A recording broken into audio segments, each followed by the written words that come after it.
We're joined by Rena Cummings, founder of the Infinite Mind Concepts, where she helps organizations secure their cloud and AI ecosystems while enabling responsible innovation. She brings experience from healthcare, finance, and technology. She has worked with NIST frameworks and real-world programs across Azure, Snowflake, and beyond. Thank you for joining us today, Rena, and let's jump in. Thank you so much, Jacqueline, and thank you guys for inviting me and letting me have a discussion about decoding NIST. Let's get started. When a system falls under attack, it rarely due to one flaw.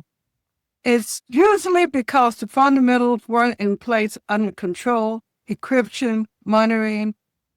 NIST provides the scaffolding for those fundamentals, from SP 800-53 to Cybersecurity Framework, and Decoding NIST, security standards and smarter system. We're going to break down how these controls map directly to the challenge we face in secure development, cloud migration, and compliance readiness. First of all, my name is Rena Cummings. I'm the CEO of Infinite Mind Concept. I focus on helping organizations to secure their cloud and AI ecosystem in a way that balances innovation with compliance. My experience around healthcare, finance, and technology allow me to bridge technical expertise with strategic leadership, delivering security solution that is both practical and aligned with our governance framework like HIPAA, NIST, ISO. In short, we don't just secure the system, we want to enable it. So now this agenda will cover what is NIST, why NIST matter, framework, key framework, what is NIST framework, what drives it, who is it a guidance for, what policy does it drive, why should you care, and then we'll have real case scenarios on the state and federal level, and then we will have a conclusion. So NIST was founded in 1901, and is one of America's oldest science labs. Originally called National Bureau of Standards, it became NIST in 1988 to reflect its expanded mission. Now today, it operates under the U.S. Department of Commerce with campuses in Maryland, Colorado, and South Carolina. NIST built trust by providing security framework, compliance standards, and a guidance that bridge public and private sectors while evolving to meet new threats. NIST provides a security framework, SP 800-53, federal controls, XP 800-171 for protected sensitive data, and Cybersecurity Framework, SCF, for broad risk management, giving organizations a common, reliable foundation for security and compliance. Now, NIST Framework 800-53, 800-171, and CSF gives us the foundation to secure system and state compliance, as you can see.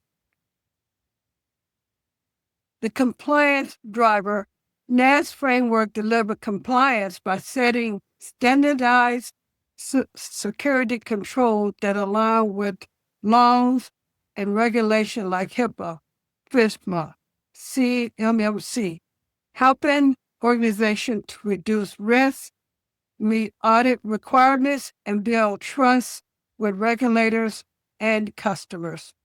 Now, NIST offers a clear, practical guidance book that practitioners can apply to control, playbooks, and frameworks to strengthen day-to-day security operations. NIST builds public and private sectors by treating common security standards and frameworks that enable the government, industry, practitioners to work together on a trusted, consistent practices. NIST adapt and evolve to address emerging technology and threats from cloud and AI to critical infrastructure. I'm going to try to slow it down. I know I can talk pretty fast. Now, it powers the policies behind cybersecurity and compliance by providing the standard that shape the laws, regulations, and best practices. Why does this matter to you? At the federal and state level, NIST matters because its framework guides agencies and organizations to protect, ensure compliance, and deliver a trusted public service. So now it can show up anywhere, for app developers, security team, to cloud architects, project managers, GRC teams, all are guiding a secure practice across the state and federal level.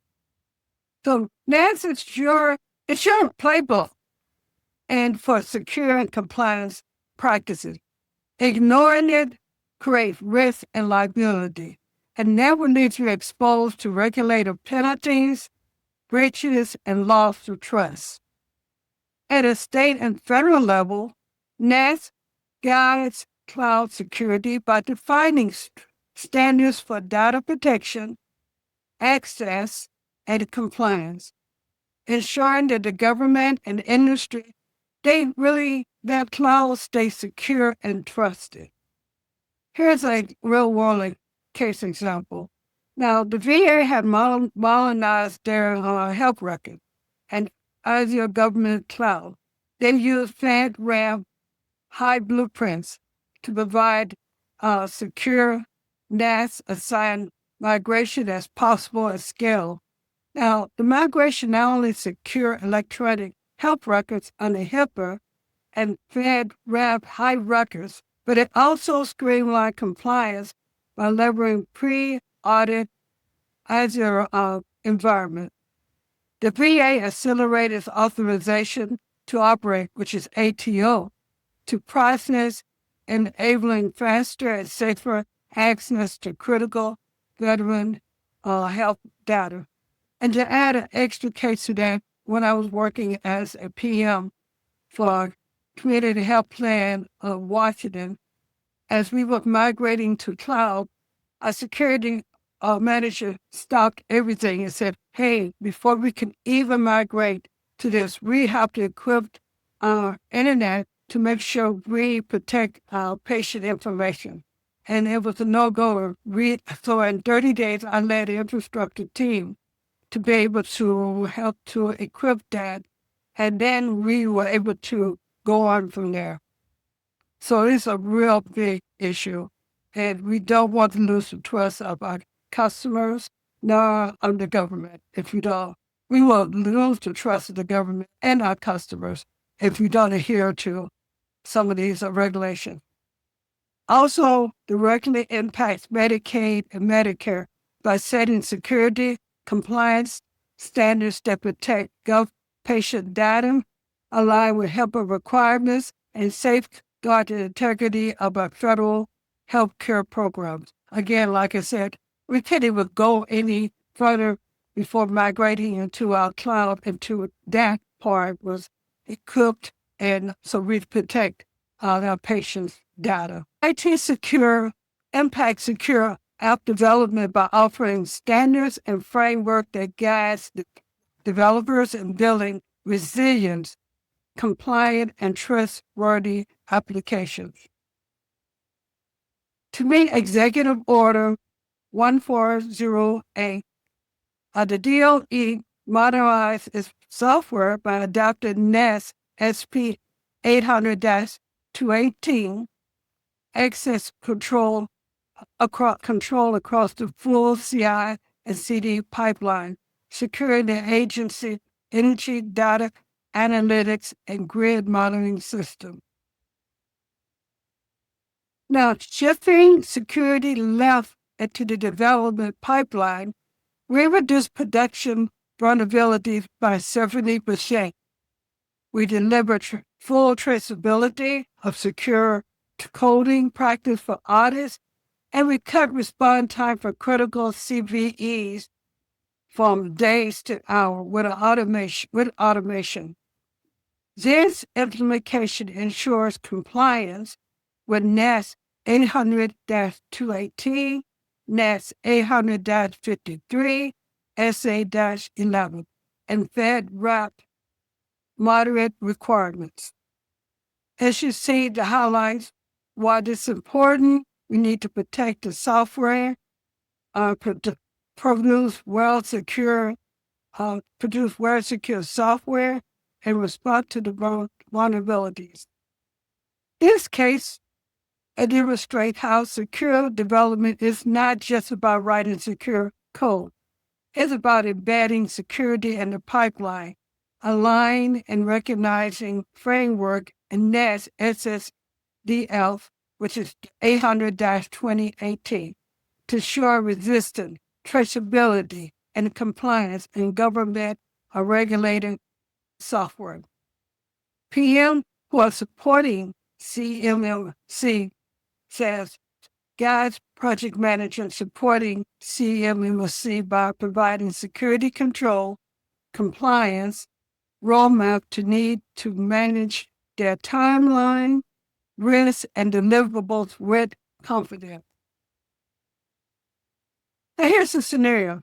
To keep the DoD contract, a contractor must reach a CMMC level with limited cybersecurity maturity and no formal GRC program.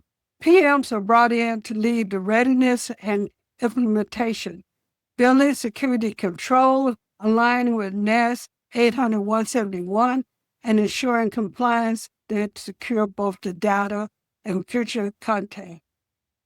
Their objective was the project is about preparing the organization for a successful CMMC Level 2 audit.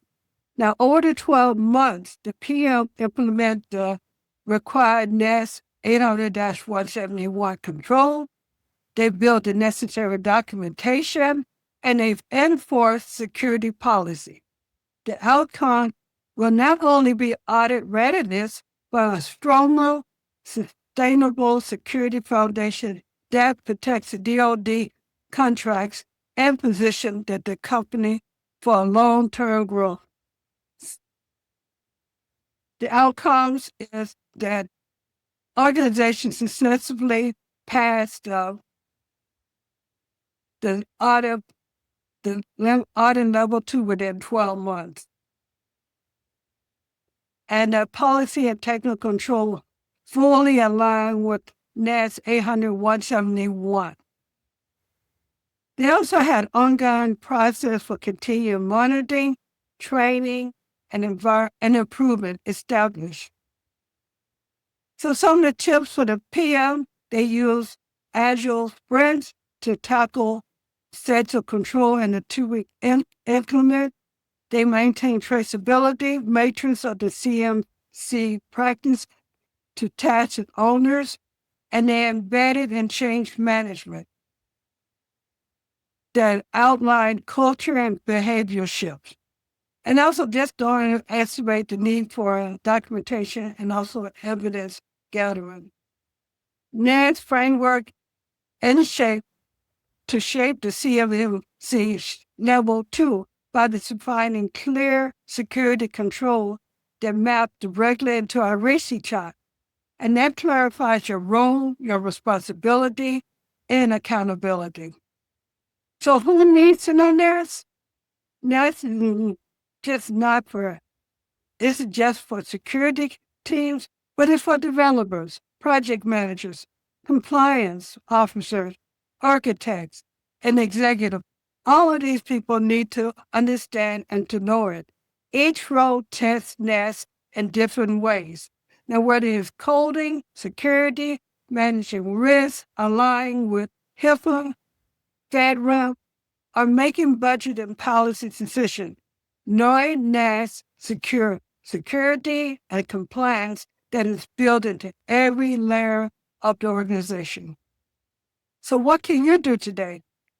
NIST inspired us to take action today by applying trusted standards, strengthening our security practice, and building a culture of compliance and resilience. Here's some of the key takeaways. It's more than just compliance. It's a playbook of building secure, stable, scalable system that everyone can use. Thanks so much for joining us for today's session in the Compliance Basics series. And a big thank you again to Rena Cummings for helping us make sense of NIST in a way that's usable. Our next session is one you won't want to miss. We're diving into CMMC Level 2, and we'll be joined by two experts, Meredith Dost, Vice President of Infrastructure and Security Solutions, and Brian McGill, Solution Architect for Security and Compliance.